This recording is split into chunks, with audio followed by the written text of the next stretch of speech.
Assalamualaikum warahmatullahi wabarakatuh. Waalaikumsalam warahmatullahi wabarakatuh. Bismillahirrahmanirrahim. Alhamdulillahi rabbil alamin. Wassalatu wassalamu ala ashrafil anbiya'i wal mursalin, Sayyidina wa maulana Muhammadin wa ala alihi wa ashabihil mujahidin at-tahirin, amma ba'du. Saudara-saudara kaum muslimin seiman dan sekeyakinan yang berbahagia, pada suatu hari seketika sedang berkumpul dengan para sahabat, Rasulullah pernah memberikan peringatan.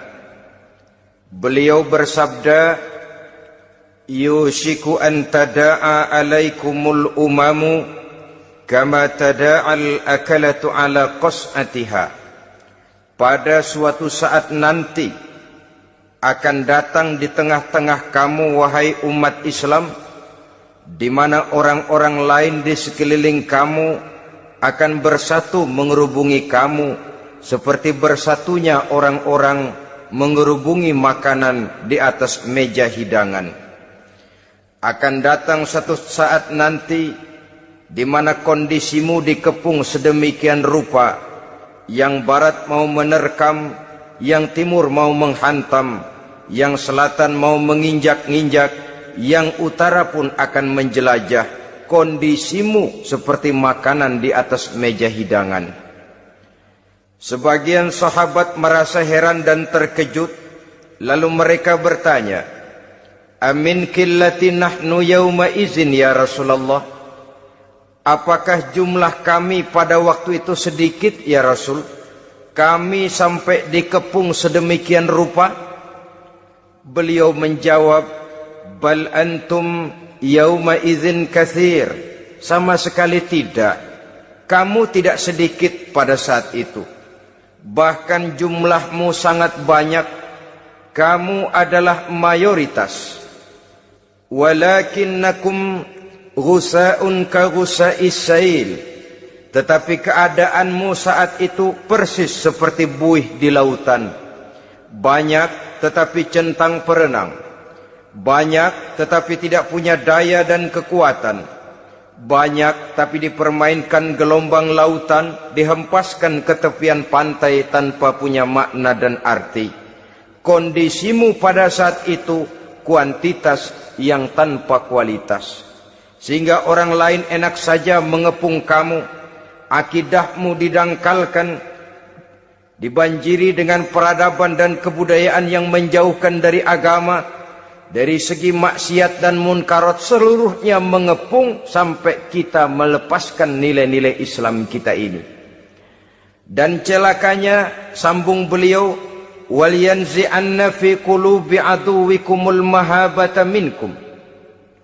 Akan dicabut kehebatanmu di mata musuh-musuhmu, sehingga pada saat seperti itu orang lain memandangmu umat Islam enteng saja, remeh saja, tidak ada apa-apanya.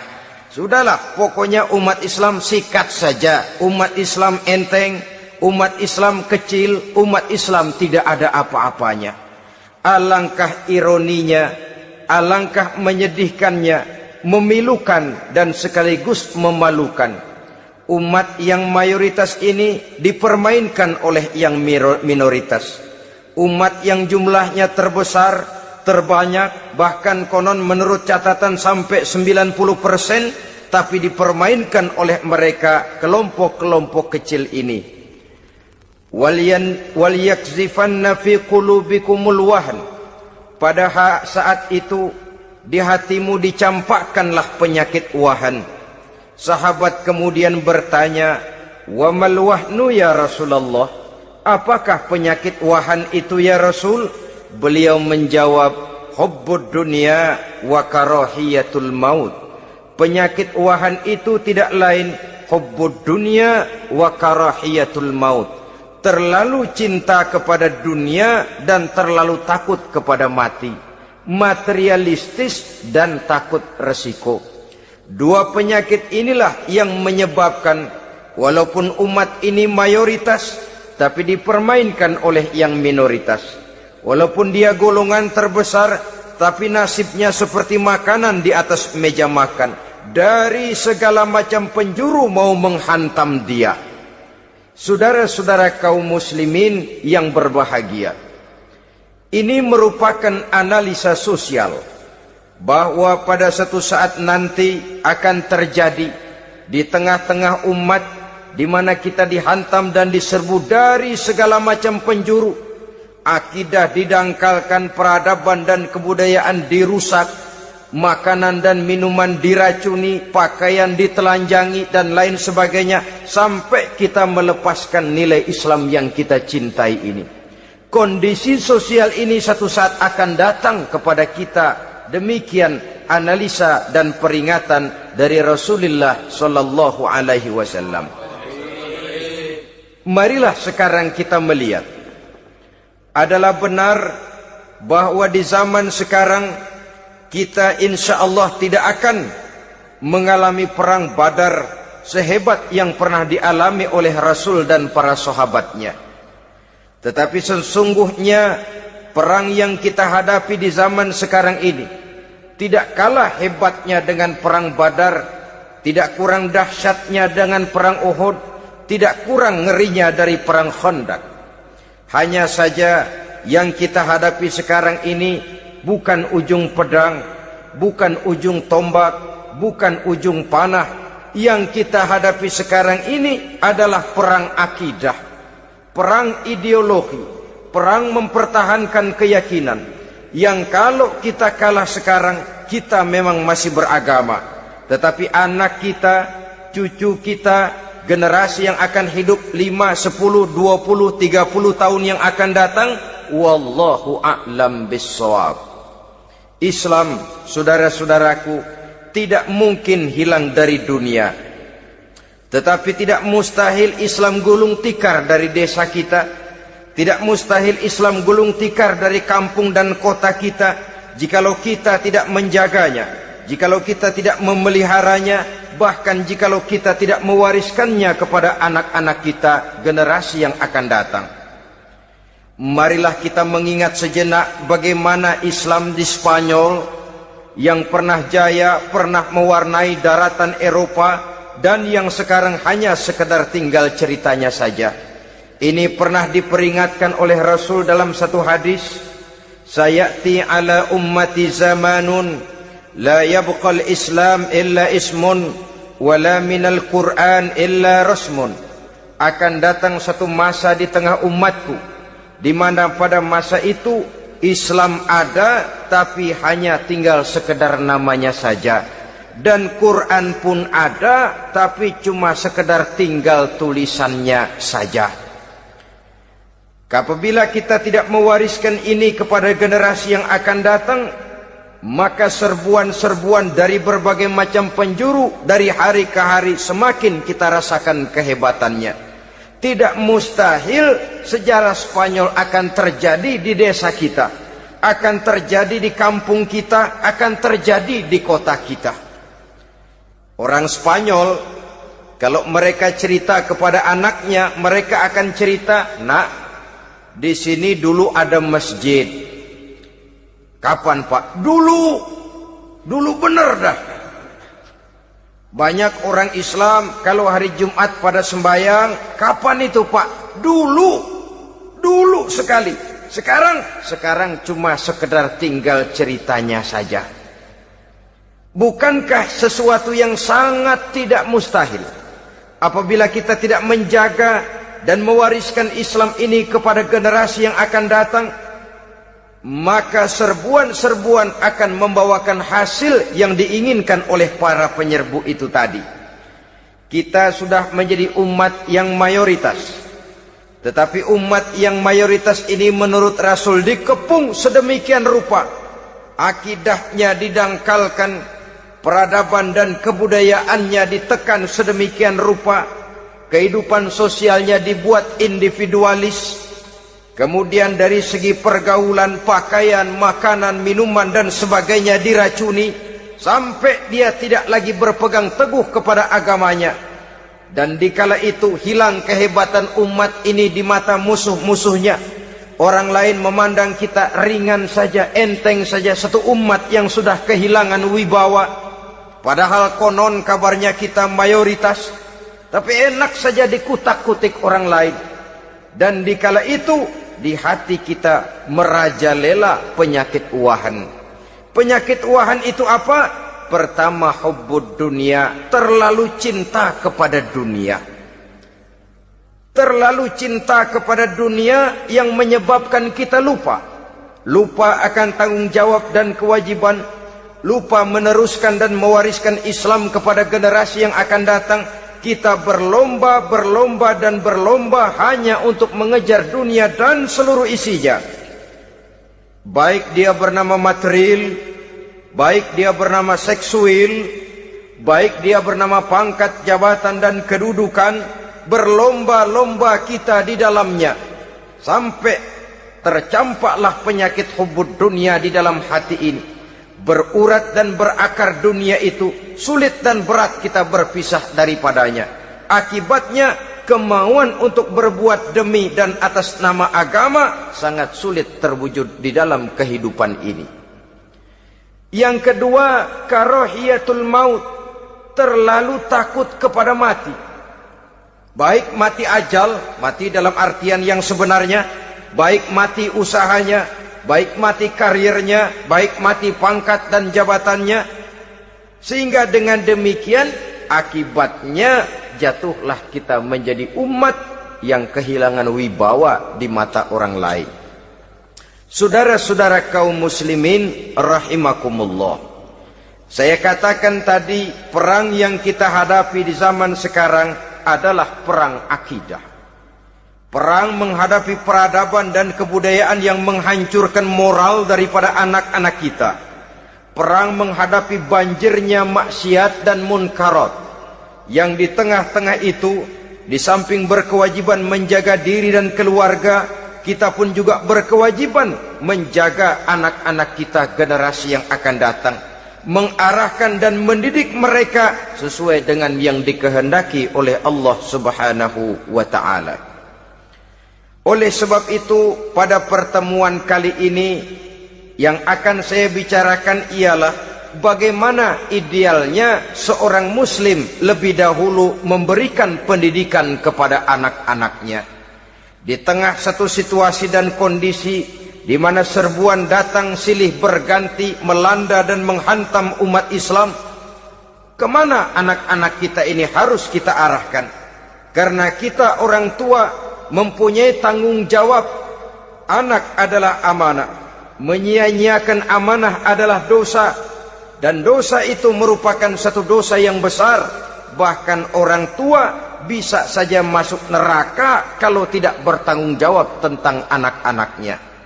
Satu riwayat menjelaskan, ada orang soleh, ngajinya cukup, sholatnya cukup, puasanya cukup, zakatnya cukup, di mana ada majelis taklim hadir, baca Quran hobi, fitnah orang tidak pernah.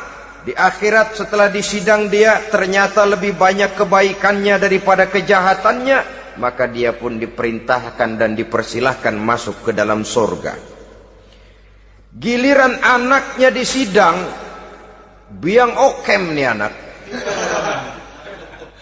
Ditanya, siapa Tuhanmu? Tidak tahu. Siapa nabimu? Ente nyaho. Apa kitabmu? Ora gelem. Kamu pernah sholat? Tidak. Zakat? Tidak. Puasa? Tidak. Judi? Hobi. Zina? Tiap malam. Mabuk? Berat. Wah, brengsek kamu. Kebaikan tidak ada barang sedikit pun, sementara kesalahan dan dosa berlipat ganda. Kamu neraka. Anak ini protes. Benar, saya tidak kenal siapa Tuhan saya. Saya tidak tahu siapa nabi saya. Saya tidak tahu kitab suci dan kiblat saya. Saya tidak sholat, tidak zakat, tidak puasa. Tiap malam saya judi, saya zina, saya mabuk. Tapi saya kerjakan semua itu karena saya tidak tahu dan orang tua saya tidak pernah memberitahu saya. Dia enak-enakan hadir di majelis taklim, saya nyekek botol, didiemin saja. Dia enak-enakan baca Quran, saya zina, didiamkan saja. Saya bukan tidak mau, orang tua saya sama sekali tidak pernah mendidik saya. Dia mau benar sendiri. Maka kalau sekarang saya harus masuk ke dalam neraka, saya menuntut agar orang tua saya ikut sama-sama bergabung dengan saya ke dalam neraka. Gara-gara dia tuh saya jadi begini. Orang tuamu yang mana? Tuh, yang barusan mau ke surga. Ini orang tua yang sudah mau berangkat ke surga dipanggil. Sebentar dulu, Mas. Ini benar anak kamu? Iya, Pak. Waktu di dunia kamu tidak pernah ajarin dia ngaji? Sampai dia tidak kenal Tuhannya, tidak kenal nabinya, tidak kenal kiblat dan kitab sucinya? Iya, Pak. Dia tidak sholat, kamu diamkan saja. Dia tidak puasa, tidak zakat, kamu bersikap masa bodoh. Bahkan dia judi, dia zina, dia mabuk, kamu pun berdiam diri saja.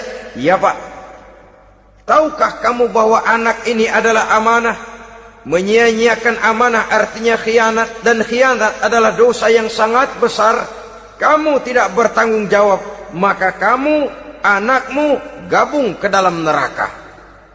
Saudara-saudara kaum muslimin rahimakumullah. Itu sebabnya Allah pesan benar-benar, ya ayyuhalladzina amanu qu anfusakum wa ahlikum nara. Hai orang-orang yang beriman, jaga dirimu dan keluargamu, istri, anak, orang-orang yang menjadi tanggung jawab dan kewajiban kita, jaga dan pelihara mereka dari api neraka. Saudara-saudara kaum muslimin, lalu kalau kita orang-orang tua yang hidup di zaman sekarang ini sudah sering beristighfar, mengurut dada, melihat situasi, membaca peta keadaan, konon tantangan yang akan dihadapi oleh anak-anak kita 15, 20, 25 tahun yang akan datang jauh lebih berat dari apa yang kita hadapi sekarang ini. Maka adalah wajar jika kita sebagai orang tua yang cinta kepada agama, cinta kepada anak-anak kita, berpikir untuk mewariskan nilai-nilai yang luhur ini kepada anak-anak kita generasi yang akan datang. Bagaimana pada mulanya kita harus mendidik mereka? Mari kita telusuri apa yang dicontohkan oleh Al-Quranul Karim. Orang-orang tua bijaksana yang diceritakan dalam Al-Quran, kalau sudah berpikir tentang anak-anaknya generasi yang akan datang, pendidikan pertama yang diberikan kepada anaknya ternyata adalah persoalan akidah. Nabi Ibrahim, pertanyaan yang paling merisaukan beliau buat anak cucunya ialah, ma ta'buduna min ba'di. Saudara bisa lihat surah Al-Baqarah ayat 133. Anak-anakku, kalau pada satu saat nanti aku, ayahmu ini sudah tidak ada lagi, meninggalkan kamu semua, meninggalkan kehidupan dunia ini, ma ta'buduna min ba'di, apa yang akan kamu sembah nak kalau ayah sudah tidak ada lagi? Jikalau ayahmu sekarang masih rajin ke masjid, melakukan rukuk dan sujud, i'tikaf dan membaca Quran, kalau satu saat ayahmu meninggalkan dunia ini, masihkah engkau mau ke dalam masjid? Masihkah engkau rukuk dan sujud? Masihkah engkau i'tikaf? Ma ta'buduna min ba'di, apa yang akan kamu sembah kalau aku ayahmu tidak ada lagi nak? Ditanamkan bukan hanya keyakinan bertauhid, sekaligus juga menyembah kepada Allah yang kita yakinkan dengan tauhid itu tadi.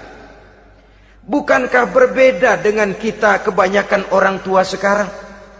Kita tidak pernah berpikir ma ta'buduna min ba'di. Kalau bapak tidak ada, kamu nyembah apa nak? Kita orang tua sekarang pagi-pagi malah berpikir ma ta'kuluna min ba'di. Kalau bapak enggak ada, kamu nanti makan apa nak? Bukan nyembah apa yang kita pertanyakan, bukan nyembah apa yang kita khawatirkan, makan apa nak? Maka yang dicari lalu sekolah-sekolah yang bonafit, yang tidak peduli apakah itu merusak imannya, mematikan akidahnya, menghancurkan keyakinannya. Yang penting ada jaminan hari depan bisa dapat lapangan kerja. Akibatnya berduyun-duyun orang-orang tua muslim menyekolahkan anaknya di sekolah-sekolah yang bukan Islam, yang nyata-nyata membahayakan akidahnya. Dididik dengan kultur dan budaya yang bertentangan dengan nilai-nilai agamanya. Bukankah ini berarti merelakan anak untuk dikafirkan? Bukankah ini artinya menyerahkan anak untuk ditulis menurut selera para pendidik yang tidak sesuai dengan nilai akidah yang dimilikinya? Mengapa kita tidak berpikir seperti Nabi Ibrahim yang sebelum memberikan pendidikan kecerdasan, sebelum pendidikan matematika, IPS, PSPB dan disiplin ilmu lainnya, yang pertama ditanamkan ma ta'buduna min ba'di. Kalau ayahmu tidak ada, kamu menyembah apa nak? Menyembah Allah apa nanti malah menyembah harta? Menyembah Allah apa nanti malah mendewa-dewakan pangkat dan jabatan? Menyembah Allah apa malah nanti menyembah alam? Itu yang dikhawatirkan Nabi Ibrahim kepada generasi yang akan datang. Dan itu saudara-saudara yang seharusnya mengkhawatirkan kita kepada anak-anak kita, generasi yang akan datang. Lihatlah serbuan akidah di zaman sekarang ini. Dimanfaatkan kemiskinan kita umat Islam. Diberikan kita tawaran berupa beras, pakaian, obat-obatan, kalau perlu beasiswa, asal bisa melepaskan keislaman kita ini. Bertahap, sedikit demi sedikit, step by step, shibran bi shibrin wa zira'an bi zira'in. Dan harus saya ingatkan, orang di zaman sekarang tidak mungkin menghantam Islam secara frontal. Tidak mungkin menghantam Islam terang-terangan, apalagi mengerahkan satuan militer. Tidak. Orang berhitung bagaimanapun kondisi dan kualitasnya umat Islam, mereka masih punya satu modal penting, fanatisme agama. Kalau ini disulut, api jihad segera berkobar, dan hanya maut yang bisa menghentikan orang yang dibakar dengan semangat jihad. Orang tahu itu. Betapa Uni Soviet kedodoran menghadapi mujahidin Afghanistan yang disulut oleh semangat jihad yang berkobar dengan persenjataan yang primitif ketimbang persenjataan Uni Soviet. Entah mereka pantang surut mundur ke belakang. Jadi jangan mimpi bahwa orang mau menghantam Islam ini dengan melarang pengajian, meruntuhkan masjid, menyegel pondok pesantren. Tidak. Melarang orang sholat. Tidak. Kalau perlu masjid diperbanyak, musola diperbesar. Tapi bikin itu masjid seperti museum. Besar, megah, mercusuar, tapi bikin seperti museum. Tempat orang kagum, tempat orang memuji, tapi sunyi dari nilai-nilai ibadah. Saudara-saudara kaum muslimin, untuk sampai kepada penghantaman akidah, jalan yang paling mudah dirintis sekarang ini secara bertahap dan sistematis, memisahkan umat Islam dari Islamnya. Biarkan mereka bernama Muslim. Biarkan di atas kartu penduduknya tertulis agama Islam. Tapi tanamkan budaya-budaya yang menyebabkan cara bergaul mereka, cara berumah tangga mereka, cara bertetangga mereka, sampai kepada cara mereka berpakaian, cara mereka bergaul, cara mereka makan dan minum, cara mereka mendidik dan menyekolahkan anak sama sekali tidak lagi mencerminkan nilai-nilai yang islami. Itu sudah satu usaha yang paling praktis, memisahkan umat Islam dengan Islamnya. Kalau sadarlah kita ke arah ini usaha orang di zaman sekarang, maka yang harus pertama kita tanamkan kepada anak-anak kita, didik mereka dengan jiwa tauhid yang mengkristal di dalam batinnya, meresap sampai ke tulang sumsumnya, yang tidak akan sampai pun nyawa berpisah dari badannya, akidah itu tidak akan berpisah dari hatinya. Bahkan dia sanggup dengan tegar berkata, lebih baik saya melarat karena mempertahankan iman daripada hidup mewah dengan menjual akidah. Satu khittah, satu garis kehidupan yang perlu kita wariskan kepada anak-anak kita, generasi yang akan datang. Dahulu ada satu tradisi, saudara-saudara. Kalau anak gadis kita dilamar orang, orang lalu bertanya, anakmu mau ngelamar gadis saya, apa sudah khatam Quran berapa kali? Apa sudah bisa baca kitab macam-macam dan lain sebagainya? Sehingga lahirlah satu kebanggaan. Apapun motifnya, tapi pertanyaan semacam ini zaman sekarang sudah langka. Paling-paling yang ditanya kalau anaknya dilamar orang, anakmu kerja di mana? Gajinya sebulan berapa? Kendaraannya bebek apa soang apa-apa? Itu yang kita pertanyakan, berkisar di seputar materi, kerja, job, status sosial dan lain sebagainya. Perkara bisa baca Quran atau tidak, nomor 18. Perkara sembahyangnya rajin apa tidak, nomor 36. Saudara hadirin, akibatnya terjadi pergeseran nilai. Maka mendidik anak menurut tuntunan Quran adalah seperti yang diberikan contoh oleh Luqmanul Hakim, yang diceritakan dalam surah Luqman mulai ayat 11 dan selanjutnya. Apa pendidikan pertama yang harus kita berikan kepada anak? Pertama, ya bunayya la tusyrik billah. Wahai anakku, jangan sekali-kali engkau menyekutukan Allah nak. Jaga tauhid, pelihara iman, mantapkan akidah. Ini dasar yang pertama. Belum lagi anak mengenal berbagai macam disiplin ilmu, yang pertama ditanamkan tauhid. Ini yang mendasari kehidupan. Ini yang akan mewarnai dan menjadi warna dari kepribadian seseorang. Sentuhan jiwa tauhid di dalam diri si anak. Belum lagi sempat dia kenal yang lain. Yang pertama yang kita tanamkan, kita wariskan, kita berikan, la tusyrik billah. Jangan sekali-kali menyekutukan Allah nak. Kalau ini sudah tertanam, ini sudah merupakan satu fondasi yang kuat. Selebihnya nanti tinggal melihat bakat si anak, kemana dia harus dididik ini. Yang terpenting nilai iman lebih dahulu tanamkan. Dan untuk menghancurkan nilai keimanan, saudara-saudara, saya katakan, ingatkan kepada hadis di awal tadi, dikepung kita dari berbagai macam penjuru agar bisa melepaskan nilai-nilai iman dan keyakinan.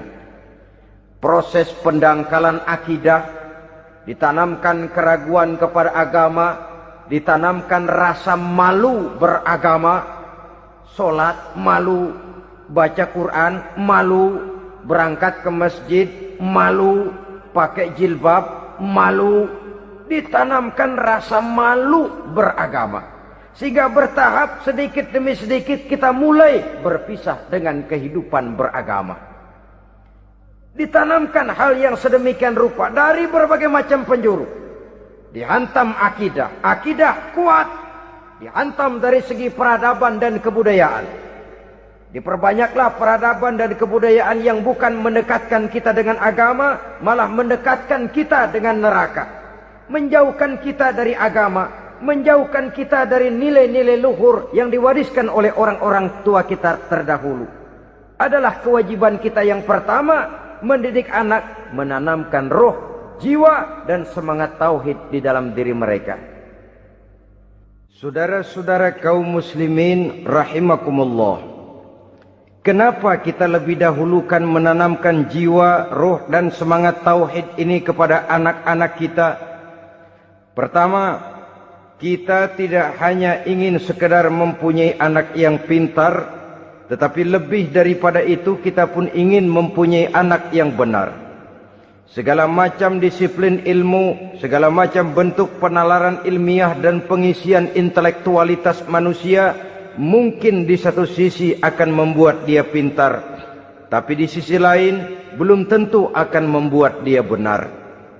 Nabi pernah memberikan peringatan, man izdada ilman walam yazdad huda lam yazdad minallahi illa bu'da. Orang yang hanya bertambah ilmu pengetahuannya tapi tidak bertambah hidayah dari Allah, tidak makin mantap keimanannya, maka seluruh nilai-nilai ilmunya hanya akan menjauhkan dia dari Allah Subhanahu wa taala. Dan adalah lebih merupakan azab daripada nikmat kalau kita diberikan ilmu pengetahuan yang hanya akan menyebabkan kita semakin jauh dari Allah Subhanahu wa taala. Yang kedua, sesungguhnya roh, jiwa dan semangat tauhid yang melekat dalam diri anak pada puncaknya akan melahirkan satu disiplin murni yang tumbuh dari dalam dirinya sendiri, di mana si anak dalam kehidupannya merasakan dimanapun dia berada, kemanapun dia pergi, ia selalu merasakan kehadiran Allah dekat dalam hidupnya. Ia sadar sesadar-sadarnya bahwa tidak ada satu perbuatan yang bagaimanapun kecilnya yang bisa disembunyikan dari kekuasaan Allah Subhanahu wa taala.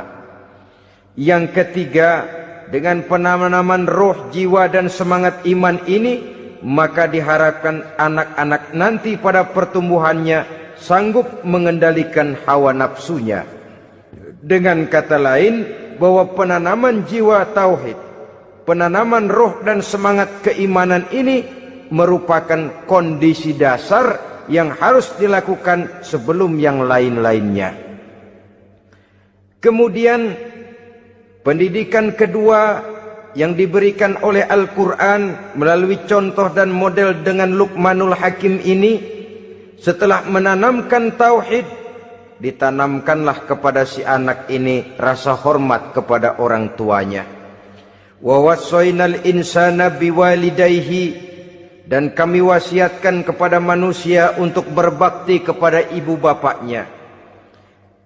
Hamalathu ummuhu wahnan ala wahnin, karena ibunya telah mengandungnya dengan kepayahan di atas kepayahan. Maksudnya dengan kepayahan dan kelelahan yang berlipat ganda. Sehingga ketika Rasul ditanyakan orang, "Ya Rasul, siapa yang paling harus saya taati di dunia ini?" Beliau menjawab, "Ibumu." Kemudian, "Siapa lagi ya Rasul?" "Ibumu." Setelah itu, "Siapa lagi ya Rasul?" "Ibumu." Dan kemudian, "Siapa ya Rasul?" "Bapakmu." Ibu, ibu, ibu, bapak. Bahkan al-jannatu tahta aqdamil ummahat, surga berada di bawah telapak kaki ibu. Bagaimana menanamkan rasa hormat kepada orang tua di hati anak? Tentu yang pertama, bagaimana orang tua bisa memberikan keteladanan. Marilah kita sebagai orang-orang tua ini menyadari bahwa sebelum anak kenal sekolah dasar, sebelum anak kenal TK, ibtidaiyah, sanawiyah sampai kepada perguruan tingginya, yang pertama dia kenal adalah lingkungan rumah tangganya, gurunya adalah ibu bapaknya. Di sini berlakulah apa yang dinamakan keteladanan. Keteladanan jauh lebih berhasil daripada sekedar teori-teori yang muluk. Keteladanan jauh lebih berhasil daripada berbagai macam indoktrinasi dan penataran. Kurangnya keteladanan akan menyebabkan anak mencari pola. Apabila kita orang tua ini tidak bisa memberikan keteladanan yang baik kepada anak-anak kita, maka pada suatu saat anak-anak akan menganggap enteng dan kehilangan wibawa kita sebagai orang tua di mata mereka. Dikala itu akan sangat sulit kita membentuk kepribadian mereka. Bukankah di zaman sekarang ini kita banyak mengalami krisis wibawa, krisis figur? Ada yang karena rapotnya merah melulu, gurunya dikeroyokin. Pak guru pulang sekolah dicegat. Bahkan nyaris ada orang tua pernah dibunuh oleh anaknya sendiri. Dan lain sebagainya, kasus-kasus yang sebenarnya tidak perlu terjadi. Karena memang bukan saja bertentangan dengan nilai budaya kita sebagai bangsa, tapi juga bertentangan dengan ajaran agama kita sendiri. Krisis wibawa, krisis figur, yang juga akibatnya harus kita sadari banyak faktor yang membentuk kepribadian anak. Pergaulannya, yang dibacanya, yang ditontonnya, yang disaksikannya di dalam kehidupan. Benar kita menyekolahkan mereka, tapi berapa jam mereka di sekolah? 6 jam, 7 jam paling lama. Sedangkan mereka hidup 1 hari 1 malam 24 jam.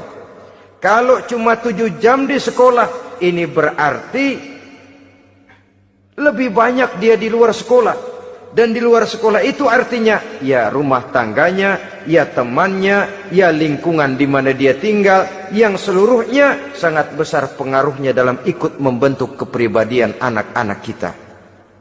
Saya katakan tadi, di samping kita menghadapi perang akidah, kita pun berhadapan di dalam perang menghadapi peradaban dan kebudayaan yang bukan saja menjauhkan kita dari agama, tetapi sanggup menghancurkan moral daripada anak-anak kita.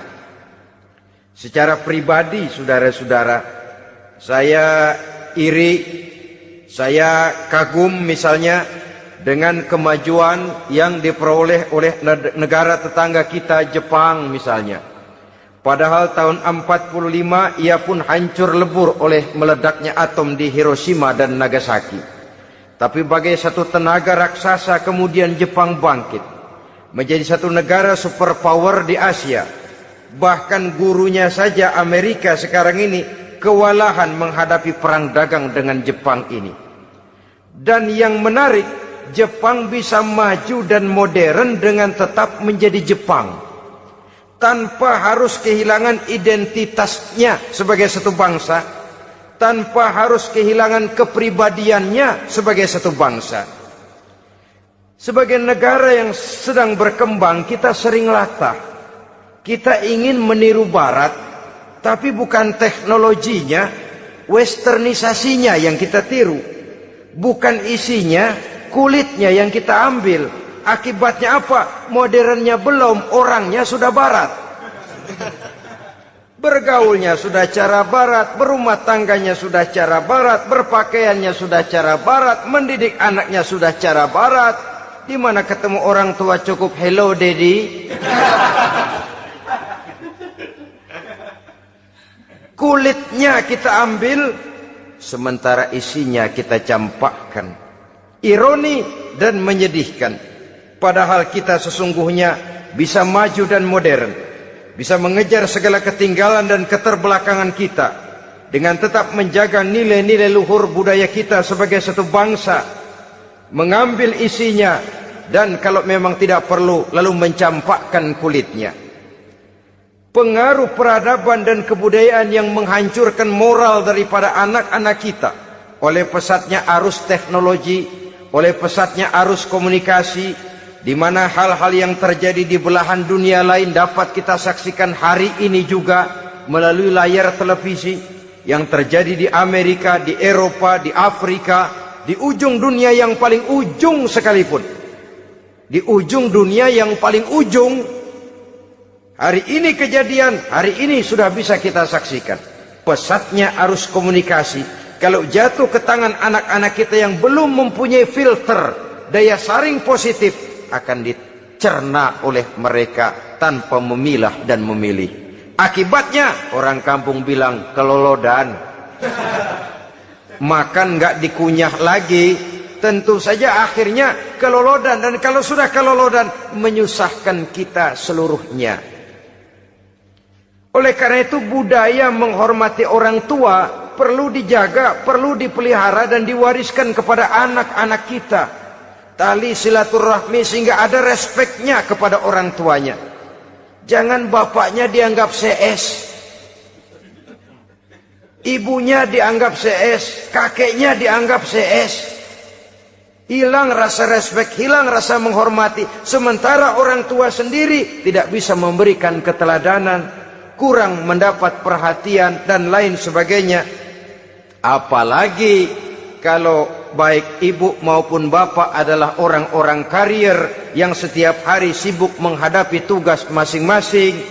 Bapak sibuk rapat, pindah kantor sana kantor sini, ibu sibuk arisan, besarlah anak-anak di tangan pembantu dan lain sebagainya, sehingga dia merasa kurang mendapat perhatian, dan ini akan ikut membentuk warna dari kepribadian yang dimilikinya.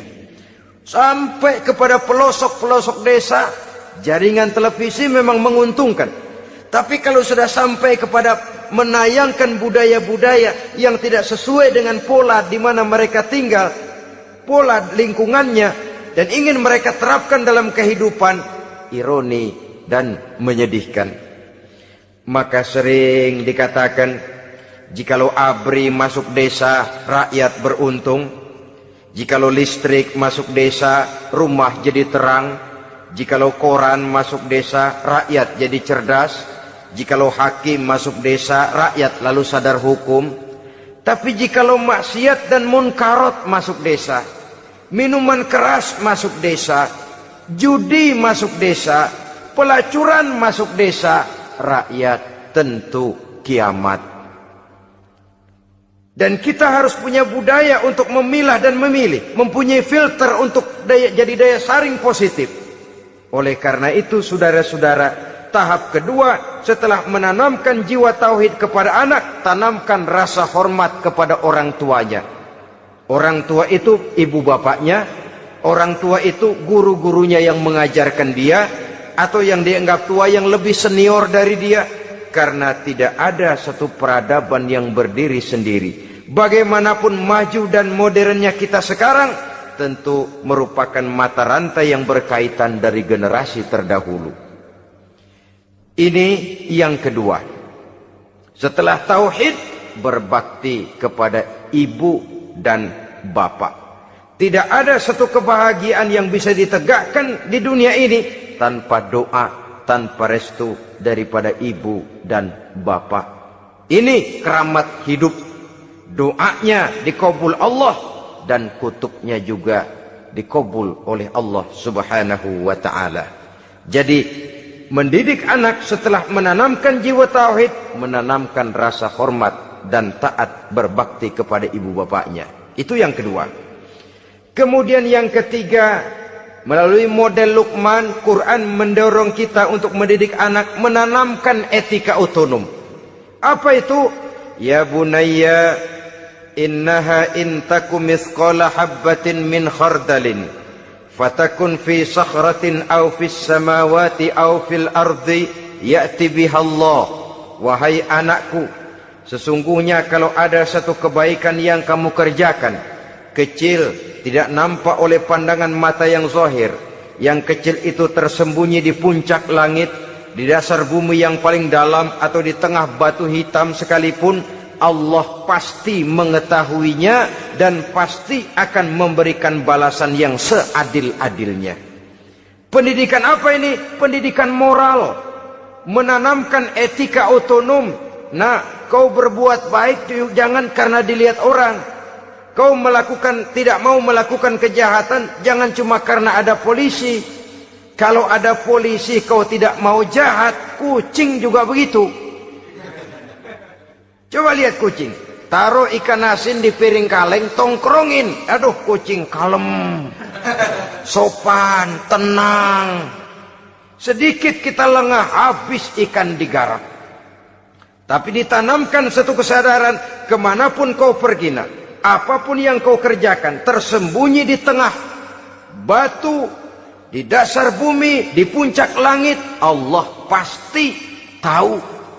Dalam bahasa yang ringan, nak, Kita ini diawasi oleh 2 hiperkomputer yang maha sensitif. Produksi langit, mereknya Rokib dan Atid. Itu komputer yang sangat peka dan sensitif. Jangankan kita berbuat, kita berniat baik saja, komputer sudah nyatat sendiri. Inilah yang orang sekarang namakan waskat, pengawasan malaikat. Kalau hidup sudah merasa diawasi oleh malaikat, waskat berhasil. Tapi kalau waskat sudah diawasi malah nekat, itu yang gagal. Atau yang diawasi dan yang mengawasi sama-sama sepakat, itu juga bisa cincai. Saudara-saudara kaum muslimin rahimakumullah, waskat dalam pengertian kita muslim, bagaimana hidup ini merasakan diawasi oleh malaikat. Intelektualitas yang tinggi sekalipun, IQ yang nilainya plus sekalipun, disiplin ilmu yang bagaimanapun banyak yang memenuhi benak kita, tanpa diiringi oleh etika otonom, orang sering mencari celah dan kesempatan. Mencari celah dan kesempatan. Tapi kalau sudah merasa, kemanapun saya pergi, dimanapun saya berada, kebaikan bagaimanapun sekecilnya saya lakukan, toh Allah pasti akan memberikan balasan. In khairan fa khairun, wa in syarran fa syarrun. Jikalau baik, baik balasan yang kita terima. Jikalau jahat, jahat kejahatan yang kita terima. Kalau sudah ke arah ini kita berpikir, maka sesungguhnya kalau kita berbuat baik kepada orang lain, hakikatnya kita sudah berbuat baik kepada diri kita sendiri. Lalu tidak ada merasa rugi berbuat baik kepada orang. Karena manakala dia melakukan kebaikan kepada orang lain, artinya dia sudah berbuat baik untuk dirinya sendiri. Jadi setelah tauhid, kemudian berbakti kepada ibu bapak, yang ketiga baru pendidikan tentang akhlak, tentang moral. Pola ini yang sering terlupakan oleh kita, bahwa bagi kita itu pendidikan tidak lain upaya mencerdaskan otak anak. Jangan sampai sebab ini kelihatannya pembangunan makin maju, persaingan hidup makin tajam, tensi ekonomi semakin tinggi, sementara jumlah tenaga kerja dengan lapangan kerja yang tersedia jauh dari mencukupi. Jikalau tidak membekali anak dengan pendidikan yang menunjang lapangan pekerjaan, orang tua khawatir, takut sekali anaknya jadi gelandangan. Dikhawatirkannya kehidupan dunia ini, sementara dia lupa kalau anaknya bisa jadi gelandangan di akhirat. Padahal selama-lamanya gelandangan di dunia, paling seumur manusia itu 60 tahun, 70 tahun lah umur orang sekarang. 70 itu sudah luar biasa itu. Tapi kalau harus menggelandang di akhirat, menjadi gelandangan di akhirat, alangkah menyedihkannya. Apakah akan kita korbankan satu kehidupan yang langgeng, abadi, cuma karena tertipu oleh fata morgana dan kamuflase? Kita korbankan yang sedikit, kita korbankan yang besar karena kita memilih yang sedikit. Dalam bahasa Al-Quran memang pernah diceritakan hidup ini hakikatnya perlombaan, saudara-saudara. Perlombaan. Dan di dalam perlombaan itu ada yang menang, ada yang kalah. Al-Quran lalu memberikan peringatan, Alhaakumut takatsur, kamu telah lalai karena berlomba-lomba memperbanyak harta, mempertinggi pangkat dan kedudukan, hatta zurtumul maqabir, sampai kamu akan masuk ke liang kubur baru sadar. Apalagi kalau nafas sudah sampai di tenggorokan. Persis Fir'aun sudah tenggelam di lautan merah, mau mampus, baru dalam sekaratnya amantu bi Rabbi Musa wa Harun. Kalau begini caranya, saya juga percaya kepada Tuhan Musa dan Harun, percaya kepada Allah. Sudah mau mati, baru amantu bi Rabbi Musa, kami percaya kepada Tuhan Nabi Musa, kata Fir'aun. Malaikat maut kesel bener, dilelepin terus di laut. Mampus tuh sekalian. Hidup ini memang kita berlomba. Berlomba dengan waktu, berlomba dengan umur, berlomba dengan tenaga, berlomba dengan tetangga. Yang jangankan kita sampai mundur, berhenti saja sejenak, kita akan ditinggalkan oleh yang lain. Tiada kata mundur, bahkan tiada kata berhenti. Sekali kita melangkah, melangkahlah terus. Tapi berlombalah seperti yang dikehendaki Quran. Fastabiqul khairat. Berlomba-lombalah di dalam kebajikan. Jangan berlomba-lomba di dalam kemaksiatan, kemunkaran, kejahatan. Berlombalah dalam urusan kebaikan. Saudara-saudara kaum muslimin rahimakumullah. Tauhid, berbakti kepada ibu bapa, kemudian pendidikan tentang moral. Apabila pendidikan tentang moral sudah tertanam, barulah lihat bakat si anak. Kemana bakatnya? Anak saya kelihatannya dari kecil demennya main bedil-bedilan saja. Abri kali itu. Kirim ke Magelang, masukkan akabri. Tapi dengan syarat 3 itu tadi. Iman sudah tertanam, rasa bakti kepada ibu bapak sudah ada, dan punya nilai moral.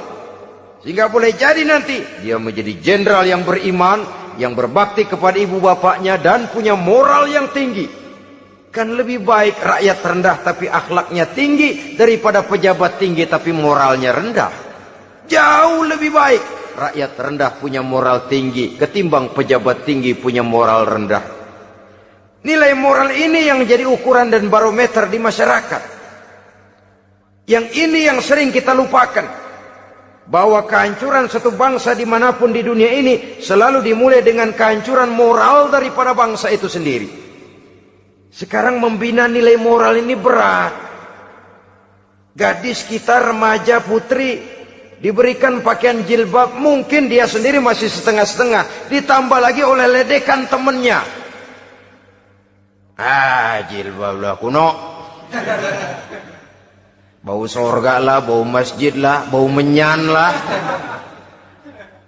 Ditanamkan rasa malu untuk hidup dekat dengan agama. Kalau moral semacam ini sudah tertanam, sedikit demi sedikit kita mulai mengucapkan selamat tinggal kepada agama. Dan kemalangan apa yang lebih malang kalau kita sudah jauh dari agama ini? Bukankah Islam telah menyelamatkan manusia dari penyakit jahiliyah dan membawanya kepada satu kehidupan yang maju dan modern? Kalau kita tinggalkan Islam ini, bukankah artinya kita akan kembali kepada satu zaman jahiliyah? Hanya saja jahiliyah itu berada di abad modern. Versinya tentu lebih modern. Kalau zaman jahiliyah dulu mabuknya pakai arak, zaman sekarang sudah macam-macam orang bisa mabuk. Kalau zaman jahiliyah dulu anak perempuan dikubur hidup-hidup, zaman sekarang kadang-kadang belum sempat lahir ke dunia, malah sudah dibunuh lebih dahulu. Versinya saja yang berbeda. Kalau di zaman jahiliyah dahulu manusia menyembah batu yang bernama Latta, Uzza, Manat dan Hubal, di zaman jahiliyah modern sekarang ini orang sering menyembah kepala bagiannya, sering menyembah atasannya, sering menyembah komputer, sering menyembah teknologi modern yang lebih diyakininya daripada Allah sebagai keyakinan sentral di dalam hidupnya. Saudara-saudara kaum muslimin rahimakumullah. Jadi yang ketiga, nilai moral yang ditanamkan kepada anak-anak kita supaya dia bisa menghadapi tantangan-tantangan hidup yang semakin berat ini dengan tetap berpegang teguh kepada nilai-nilai moral yang diwarnai oleh jiwa keimanannya yang bersumber dari ajaran agamanya. 3. Kemudian yang keempat, barulah tatanan kehidupan sehari-hari. Apa kata Luqman? Ya bunayya aqimis shalah. Setelah bertauhid, berbakti kepada ibu bapa, punya nilai moral. Ya bunayya aqimis shalah, nak dirikan solat. Rumah tangga muslim. Anak berumur 7 tahun sudah berani meninggalkan solat. Kata Nabi, pukul. Bukan untuk menyakiti, untuk mendidik. Karena sayang kepada anak. Saudara-saudara, kita khawatir betul kepada anak.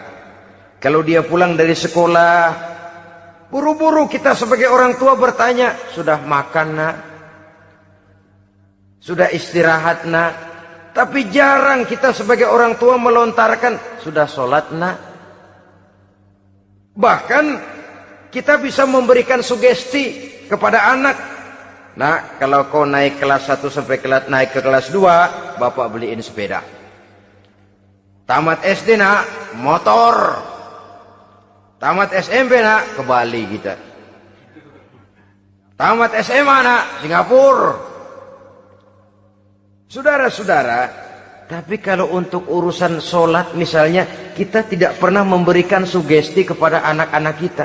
Nah, kalau kau hafal Fatihah lengkap dengan artinya, bapak beliin sepatu. Nah, kalau kau bisa sholat dengan baik, cukup syarat rukunnya, bapak beliin sepeda. Ada rangsangan, ada sugesti yang membuat anak lebih tergerak untuk hidup dalam suasana keagamaan.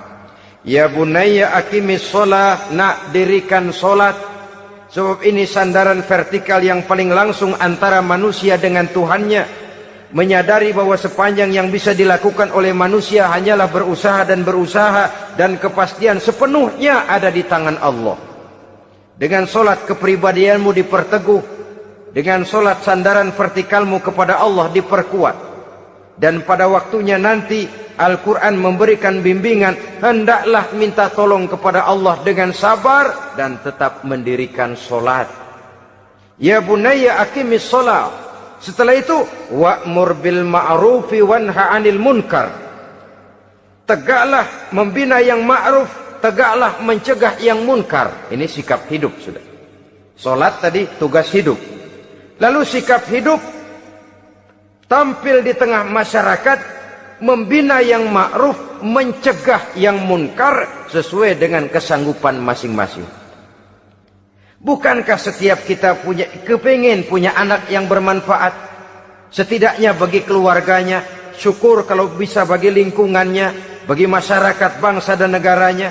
Dan satu di antara tanda orang yang bermanfaat, kalau dia bisa hidup menjadi penganjur yang ma'ruf dan pencegah yang munkar.